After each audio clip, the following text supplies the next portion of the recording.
My name's Kellen O'Malley. I'm a commercial lobsterman. I fish out of Gloucester, Massachusetts. Commercial fishing is one of the most dangerous jobs in the world. So when you're running a fishing boat and there's people behind you that you're responsible for, one of the biggest hazards is becoming entangled in the rope and going overboard. At times we're fishing in 10 feet of water, at times greater than 300 to 400 feet of water. So it's super important to have a lifeline to the traps going out the back of the boat.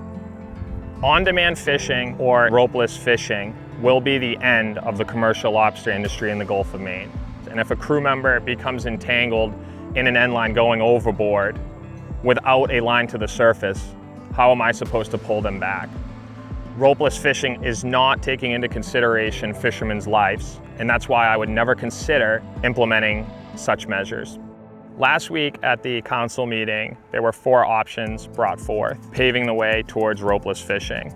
The other option was for no immediate action in regards to adjusting the end lines. I believe when I walked into the meeting, there were about 8 seats. The event pulled in about 300 fishermen to voice their opinion. I think it was an eye-opener for them. I think for far too long, especially since catch shares were implemented, ground fishermen have been beaten down so bad over the last couple of decades that I think the council is used to a room with not a lot of opposition and just kind of doing what they want to do. I can tell you, they were shocked when we all showed up at the council meeting. They didn't expect a room full of lobstermen to walk in there. Because there were no chairs left, there's lobstermen lined across the wall. There's twice as many lobstermen as there are council members, and I'm sure it was uncomfortable. I would be uncomfortable. But they learned very quickly that there was a lot of opposition to what they were doing. It was great to see a really good turnout to firmly suggest the council follows 1A, which is no action needed on adjustments to gear marking. Much of the conversation at the Fishery Council meeting was, could shareholders that are in the industry afford to pay for ropeless devices to release an end line? If you talk to 99% of the room, they say it will put them out of business. Listening to the council talk about the gear marking framework, the amount of fishermen that took the day off to go to the meeting surprised me, and it's always great to see that. And the number of comments opposing the change was great.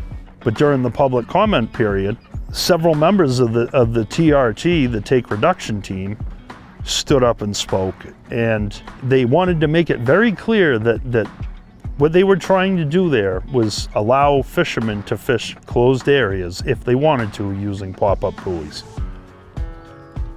Well, I have a big problem with this. You're not being honest with people. Because the God's honest truth is prior to Golden putting the stay of execution into legislation, which protects us to 2028, NOAA was trying to implement another 1,100 square mile whale closure on top of the already existing Mass Bay closure. We also sat in meetings with NOAA in regards to possibly closing the area of Bigelow Bight and Scanum and the mid-hip of Jeffries all the way up to Portland, Maine, or maybe even further. All these things were being put into place. These closures were actively being worked on prior to that stay of execution. They're not off the table. Come 2028, those are back on the table if something doesn't change in the meantime. Then all of a sudden, they're gonna close it when you wanna be there to make your living. So their answer to you is gonna be, well, you can fish there with pop-up buoys. That council doesn't deal with lobster. It's not part of their charge. And I get that they were trying to do it from the groundfish side, so groundfish boats, draggers, scallopers can see it, but all of a sudden, they're looking to implement rules that affect the lobstering. Talk about a backdoor deal. It is a backdoor way of trying to force this stuff through. The council tabled the entire issue and delayed it. What happened at the council meeting was strictly a pause. Somebody has hit the pause button. That doesn't mean that it's over with. This is not going away anytime soon. I am pleased that the council didn't take ropeless and rush it along. I hope that when they go back to relook at this gear marking framework, that they take a good look and maybe listen to the vast majority of the lobstermen up and down the coast that we don't want this and it will not work. When the gear marking framework comes back to the council, we would urge them for no action.